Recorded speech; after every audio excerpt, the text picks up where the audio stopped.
2 жасалма дем алдыруучу аппарат, 2 дефибриллятор жана 2 аппараты. Мына ушундай жабдуулар менен жабдууланган реанимобиль стандарттарына ылайыкташкан 2 даана жана 5 жөнөкөй тез жардам унаасы бүгүн Кыргызстанга Россиядан атайын буйрутма аркылуу алынып келинди. Адамдардын өмүрү менен күрөшүү үчүн дарыгерлерге абдан керектүү болгон бул 4 дөңгөлөктүү унаалар эми ар бир облуска бирден тапшырылып берилет. Заманбап жана акыркы технологиялар менен жабдылган бул тез жардам унаалары коронавирус менен күрөшүүдө дарыгерлерге эң башкы куралдардын бири экендигин айткан вице-премьер-министр Аида Исмаилова эл аралык НАМА уюмунун Асанабил фондунун демөөрчүлүгү астында саламаттык сактоо тармагынан тышкары билим берүү жана социалдык колдоо багытында да көптөн бери колдоо көргөзүлүп келе жаткандыгын белгиледи. Асанабил тарабынан, фонд тарабынан биз мына 200 ноутбук бизге тапшырылган да.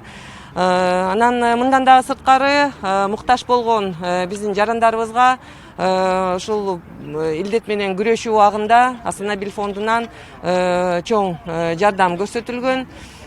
Бул жардам көрсөтүлөт деп мына бизге ошо фонддун жетекчилери айтып жатышат. Ошондуктан чоң рахматыбызды айтабыз. Өкмөт тарабынан жеке мына өзүмдүн атыман. Учурда тез жардам унаалары жеке ишкерлер, мамлекеттик кызматтар, эл аралык уюмдар жана атайын сүйлөшүүлөр менен келип жатат. Саламаттык сактоо министри Сабиржан Абдикаримов аймактардагы эскилиги жеткен тез жардам унаалары алмаштырылып, экинчи толкунга даярдыктар тынымсыз көрүлүп жаткандыгын айтат. Бул даярдык көрүүгө эл аралык уюмдардын эмгеги чоң дейт ал. Жасаган кайрымдуулук жардам менен өтө белгилүү фонддордун бири. Бул биринчи эле бизге көрсөтүлгөн жардам эмес, буга чейин да көрсөтүп келген. Мына бүгүн саламаттык сактоо тармагында биринчи алгачкы медициналык жардам көрсөтүү үчүн 50ден ашык бизге ФАП жана ГСП куруп, бир гана куруп бербестен анын ичиндеги жабдуулар менен толук камсыздап берген кезде. Анан өткөндө биз бул фонддун жетекчилерине жолукканбыз. Бул коронавируска байланыштуу бул экинчи жардам.